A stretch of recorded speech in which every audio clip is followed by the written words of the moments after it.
Good evening, everyone, and welcome to the Wednesday webinar with Property Law Alliance. As always, it's so good to have you with us, our viewers, and it's so good to have our experts with us. Cilna, Steyn, how are you doing? Whoa, formal with surname. Christopher Abrams, I am very good. Thank you. How are you doing? I'm very well. The only time people say that to me is when they're angry with me. So what do people call you Christopher Abrams when they're upset with you, Bruno? That's amazing. Well, considering I have 6 names, people do struggle to get them all in when they're upset with me. What are they? Please tell us. Sure. It's like privacy, protection of personal information. I'm not sure this. Just give us the second one. Bruno, Miguel, Simão. Wow. You can even say that in public, and your personal information is well protected. I'm willing to share. I do have a middle name as well. It's amazing, though. I'm going to leave it at that. How are you, Christopher? No, please let us know what that middle name is now. Okay, it's amazing. It's amazing. You guys are allowed to hold this against me, but Pietronella, Cilna Pietronella Steyn. Yes, that is in fact the middle name. So on the one hand, it's very Afrikaans. On the other hand, it's like the most Portuguese, a mouthful of Portuguese. Exactly. Well, Chris, you know what a secret on that name? My maiden name was Lichtelm. So I grew up with the name Cilna Pietronella Lichtelm. Yeah. That is about as Dutch as you go. If anybody ever wondered about my hair color or my eyes, it's Cilna Pietronella Lichtelm. So there was never any doubt with you, Cilna, it's Afrikaans. There was never any doubt with Bruno, it's Portuguese. And then you get Christopher Abrahams and I'm Indian. Like, how does that work? But guys, it's so good to have you with us. Bruno, how are you doing, man? No, I'm good. How are you doing? Good, man. I'm okay. But I want to get straight into the session because we have a jam-packed one. We've got some amazing questions for our viewers. And let's start it off. So the first question goes like this. My tenant has failed to pay rental for 2 months. I drafted the relevant breach notices, and upon failure to remedy the breach, I have cancelled the lease agreement. I've done so in writing. I want to sue my tenant for the outstanding rental and possible damages. My only concern is that he is not a South African citizen, and it appears to me that he has actually left South Africa. Can I go after him even if he is abroad? And if so, how do I go about doing this? And then the second part of this question is that the tenant's girlfriend or the lessee's girlfriend had co-signed on the lease. Can I also go after her for the outstanding values? Let's start with the first one. Bruno? All right. So the difficulty, let's maybe start right at the beginning. We're assuming that the lease has been cancelled. Naturally, this guy has moved out of the property, so at least that's safe. So now you're looking at a monetary claim. So this would be a claim for outstanding rentals and damages incurred or damages to the property, whatever the case might be. Maybe he stayed on the property for a longer period of time. So that's also considered to be damages because at that moment, it was his prolonged stay actually caused the owner certain damages. So there's a couple of claims that a person might have against tenants that breached the lease agreement, failed to pay, and vacated late or left the property in a bad condition. Now, the fact that the tenant is abroad causes major issues, right? Especially when it comes to rental amounts, because we do need to look at the practical application of this just to see whether it's actually worthwhile pursuing someone that's abroad. Now, the specific reason for this is you tend to find that the general market-related rentals, if you look at it on average, typically stay around like below the 10,000 rand a month mark. And I mean, depending on how long this person stayed on the property without paying rent, I mean, very seldom would a landlord let this exceed huge amounts where you're sitting in the hundreds of thousands. So you do need to ask yourself whether it's worth it, because it's not a cheap process, number one, because now you're actually having to bring further applications to court. Now, when somebody's abroad, one does need to look at the jurisdictions of the court, but in our specific instance, the argument is the cause of action arose in South Africa, arose within a particular magisterial or high court jurisdiction. So the courts here do have jurisdiction, and so you can sue out these courts. So that's good news. You don't now need to go chase them somewhere else, or you don't need to found a jurisdiction in South Africa, but you now need to serve the summons on this individual.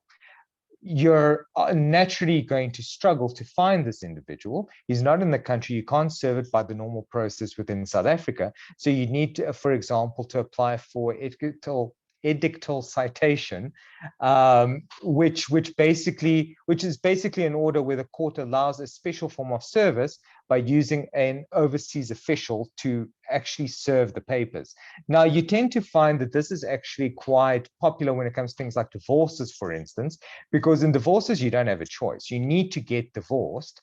So you're quite desperate to issue the summons and make sure that you go abroad, you serve it, and then you can at least get a judgment by the court here that terminates the marriage. So that works even if the person abroad doesn't react or doesn't say anything. At least the marriage gets terminated and you get your end result. So here now we've achieved step one. We've gone to court, gotten a special order, served the summons overseas by using an official of one of the courts overseas.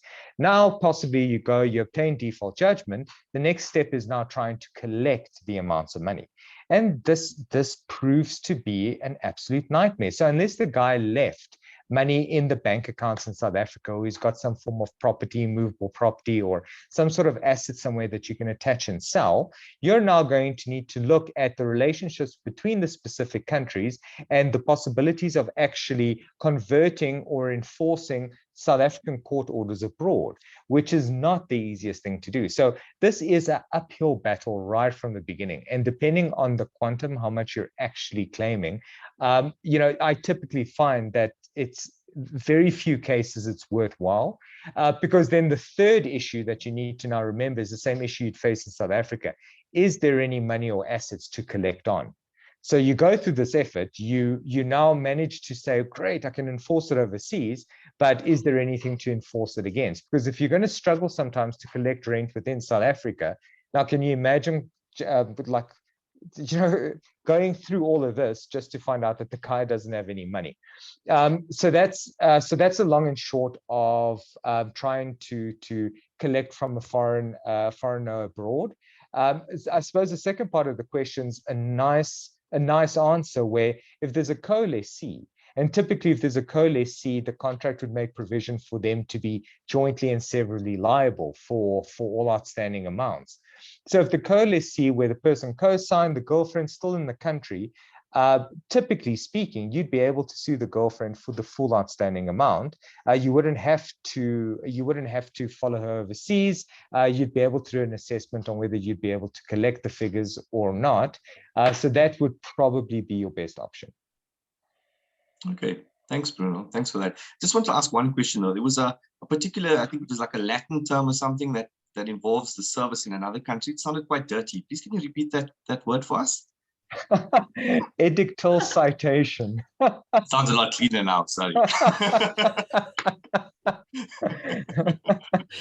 So I'm not sure if you wanna touch on this topic, or can we quickly move to the next one? I am not. I'm waiting to stop blushing for the second. It was perfect. Okay. Let's forget that I said that and move on to the next one. So the next question, and for Cilna, I want to open up a liquor store. In order to do so, I have to find the premises in order to rent, so that I can show the authorities that I have some form of right or title over this particular property. I think that's one of the prerequisites for getting a liquor license. I have heard that it can take anywhere up to 6 months for a liquor license to be granted. And even in so, it's just as well, it could be rejected. Now, my problem is that I'm going to have to enter into a lease agreement. I'm going to have to be bound for a certain period of time, and not knowing what the future may hold. So in this particular instance, what could I do in terms of contracting with my lessor, the landlord, that suits him, but also suits me? It's a very good question. And I think there's actually quite a few potential options that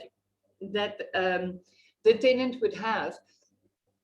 But it would depend on the relationship with the landlord and the landlord's ability to hold the property or not. So say, for instance, you're in a strip mall and there are pretty high turnaround of tenants and very quick placements. A landlord wouldn't easily go for the option of waiting 6 to 8 months to confirm whether he's going to have a liquor store there as a tenant. Because remember, from the landlord's perspective, a vacancy is bad, and currently all landlords are having pretty high vacancies, and it's sad. I mean, if you walk through any mall right now, especially in retail, not to mention commercial. But you don't randomly walk through office blocks for funsies. If you do, I'm sorry, I don't mean you're weird. I'm just saying it doesn't happen every day. But through malls, you can see what the vacancies are currently, obviously as a result of the unfortunate economic climate that we are currently in.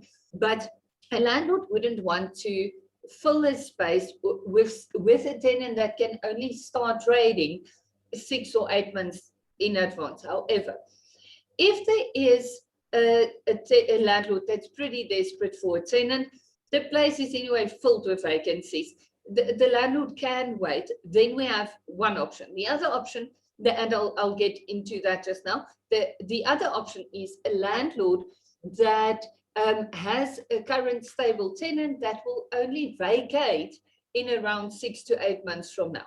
That option is obviously the easiest question to answer. In that case, you're going to do a lease agreement, and the parties will specifically agree that prior to the tenant taking occupation, the property will be fit for the use, for the intended use. So in most cases, a landlord, and I advise against a landlord warranting that a property would be fit for the reason it is rent, simply because bylaws change or zoning change. Well, zoning doesn't just randomly change, but bylaws change. And if a landlord says it's perfect, you can have a tire shop here, and the bylaws change, and you can't, then the landlord is responsible for the tenant's damage.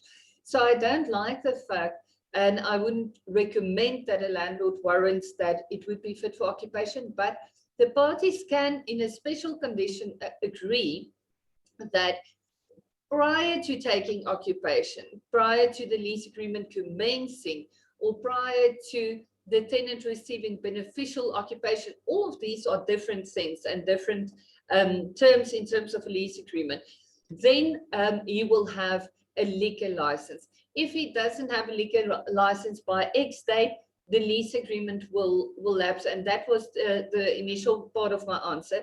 You can do one of two things, either a suspensive condition or a resolutive condition. But the difference between the two are very important. And for both the landlord and the tenant, it's very important that you get this right. I think tonight, we might have quite a few attorneys as viewers as well.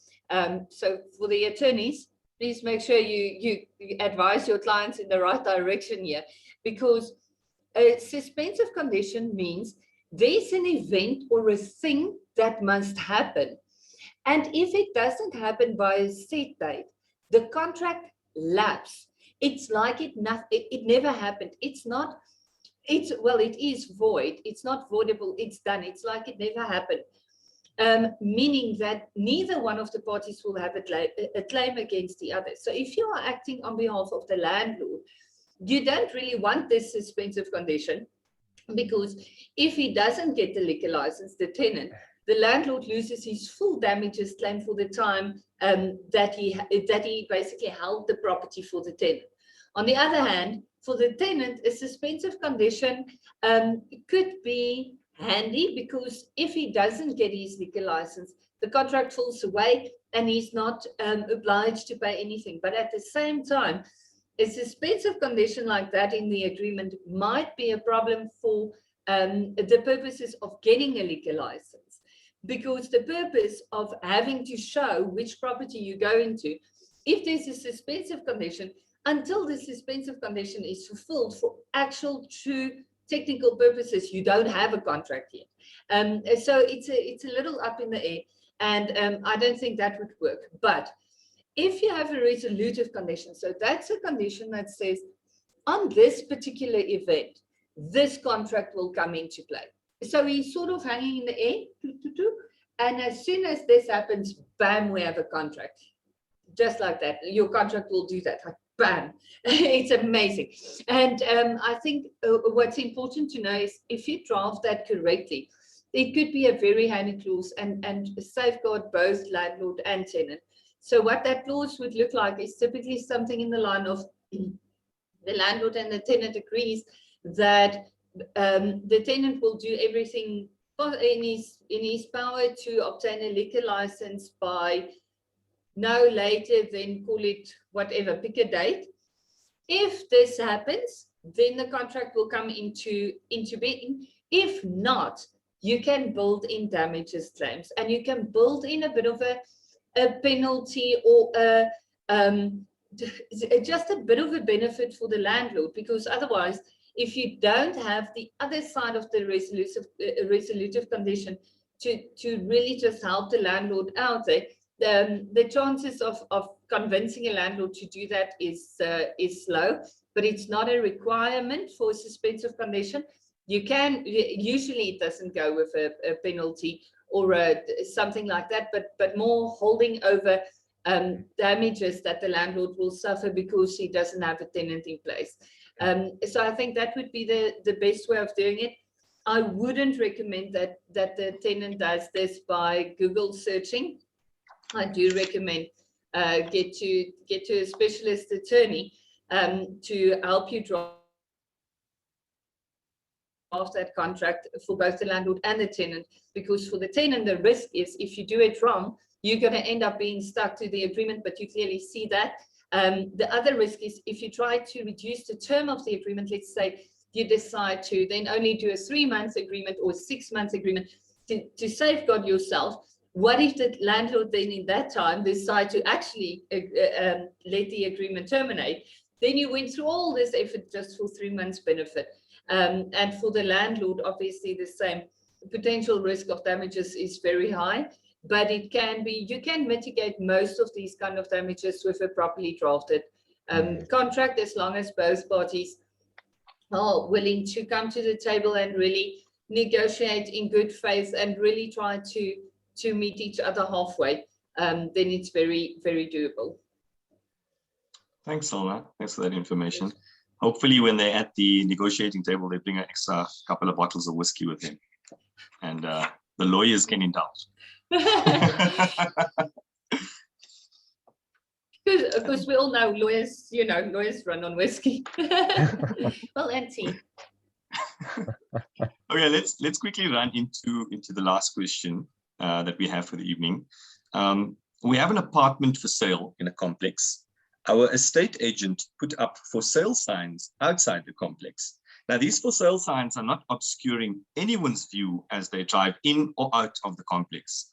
Ours was the only sign outside the complex, and the body corporate took it upon themselves to remove this sign, this for sale sign, and they stated that they just don't want these kind of signs outside the complex. Now, the viewer is a bit confused here because they've said that doesn't the property outside the complex, fall part of municipal property?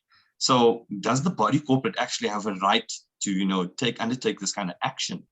I think let's start with Bruno, and then we'll go to Cilna. Oh, sorry. I think we'll start with Cilna and then go to Bruno. My mistake. See, now everybody knows we sort of have a bit of a plan before the time. No, this is because really barely. Ladies first, ladies first, always. Yes. We drew straws, and these are the questions we got.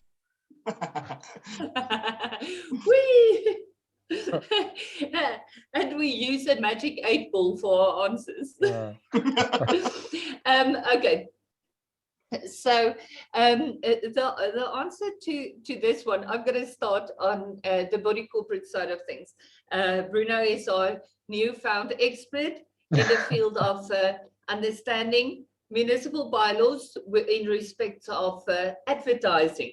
He's a definite expert in the field, and I can attest to that. But Nice. body corporate side of things, the body corporate wouldn't, it doesn't just have rights that they don't have, either in terms of their management rules or that the body corporate agreed to in terms of the conduct rules and in terms of resolutions by the members of the body corporate. So typically, a body corporate can't just go about and remove stuff if it's not in terms of the management rules or the conduct rules. So management rules is all sorts of practical, how the body corporate should run, what's the number of members, things like that, PQs and stuff like that, the boring stuff. Conduct rules are the things that people fight about and end up at seesaws about, because that's, can you have 2 dogs and 1 cat? And if it's a dog, how small is a small dog? How big is a big dog? That is the conduct rules stuff that we're talking about.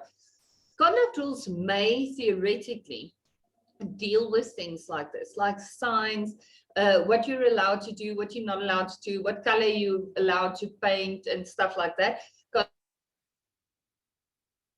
Conduct rules may deal with that and usually do.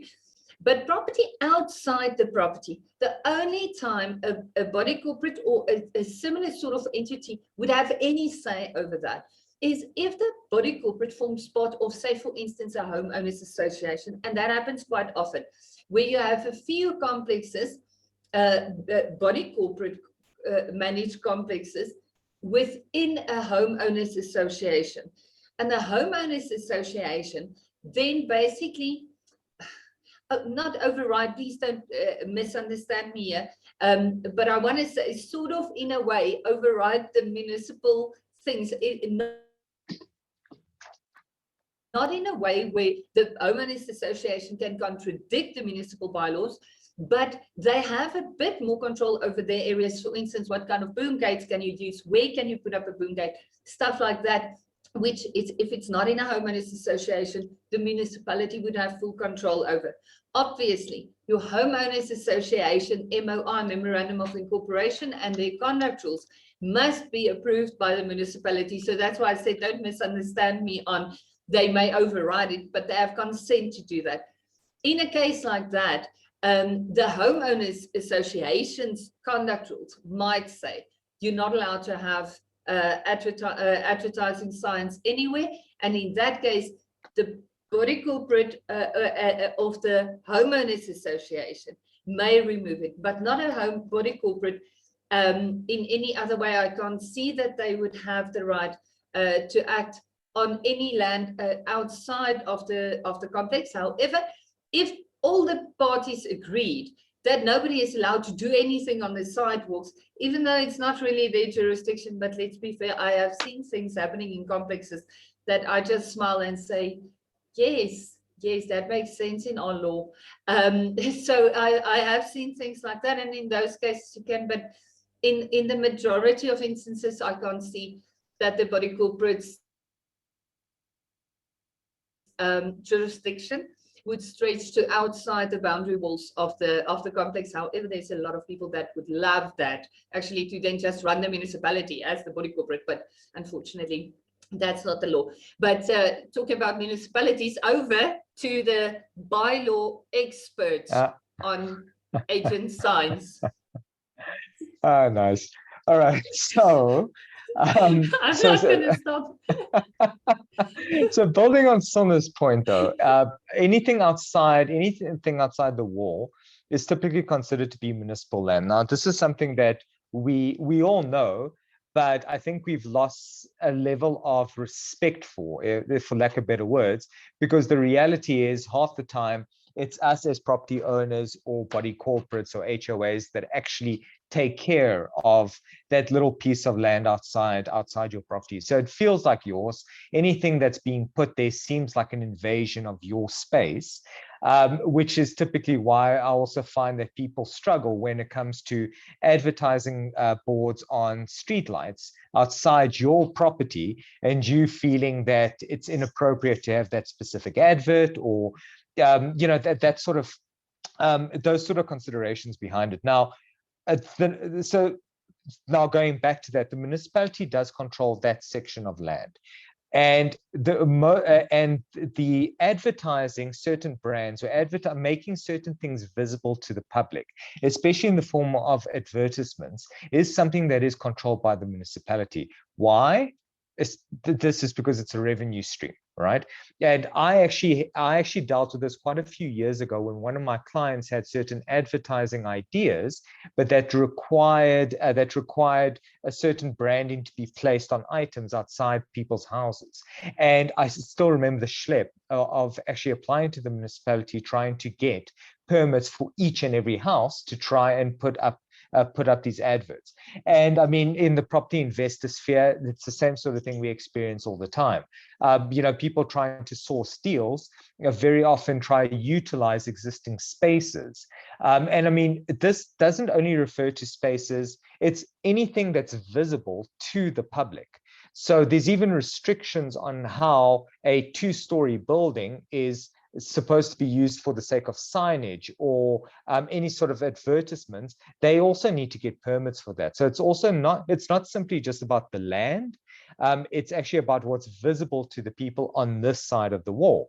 So that's why typically you find with zoning, they've got restrictions or limitations on this, size of signage, because once obviously you pay the higher property rates, you're allowed to use this advertising space inside your property to display to the public.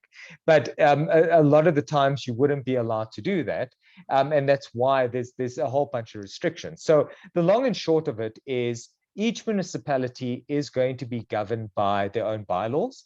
So, I mean, we were just having a chat now and we saw that in KZN, you're not allowed to put up any signage unless you get a permit as an estate agent. In Joburg, it's slightly different. So estate agents in Joburg, their permission actually comes from the bylaw, because the bylaw mentions them specifically, saying estate agents are allowed to display signage, but it can only say, to sell or to let. It needs to be a certain size. It can only have a name, address, and phone number. So there's a whole bunch of restrictions, but the municipality does allow estate agents to place it on municipal on that specific municipal land. So this is now where it becomes interesting, because you've got the Joburg municipality saying it's okay provided you meet certain requirements. You've got a body corporate saying it's not okay because it's right outside our property and we don't like it to be there. And who has the stronger right? I suppose it's a bit of a gray area, but I mean, if we look at it strictly from what we've said, it is still part of the municipal land. The body corporate's rights shouldn't extend past that unless for some reason it's in the conduct rules and all the parties at some point find this binding on themselves. That creates a bit of a gray area, but strictly speaking, you shouldn't be able to stop an estate agent from putting up boards outside a property, provided that they meet those requirements that the bylaws prescribe. Oh, thanks, Bruno. Thanks, Cilna. So if there's any estate agents watching this, I think there's also a loophole here. What you can do is print out a t-shirt, give it to me with all your details on it. I'll just go sleep on the grass like for at least 5 or 6 hours during the day, roll over and you get free adverts and you don't need to apply to the municipality at all. and then Bruno or I get the instruction to evict the weird random squatter outside the body corporate's complex. It's a win-win for everybody. We'll evict you nicely, I promise. Oh, thank you so much. Can you just imagine? Can you just imagine the brand damage, though? So no, but so you're wearing a T-shirt with an estate agent's signage, and I've seen it before, like very, very classy brands and very classy T-shirts that they must have handed out at some event. But they land up on the street, and eventually, like the people wearing them aren't exactly the people that you'd associate with that brand. So yeah, that's just asking for brand damage. Guys, on that note, speaking about evictions, I'm going to evict both of you from this webinar right now because we have to go. But thank you so much, Bruno. Thank you so much, Cilna. As always, such a wealth of knowledge and such a pleasure to engage with you guys, as I'm sure our viewers feel as well. To our viewers, thank you so much for joining us. Please drop your questions in the comments below, or post them on the group, and we will address them as we go along and as the weeks progress. But thank you so much for joining us. Please tune in next week, Wednesday at 6 o'clock, and see you all then. Thank you, Bruno. Thank you, Cilna. Cheers.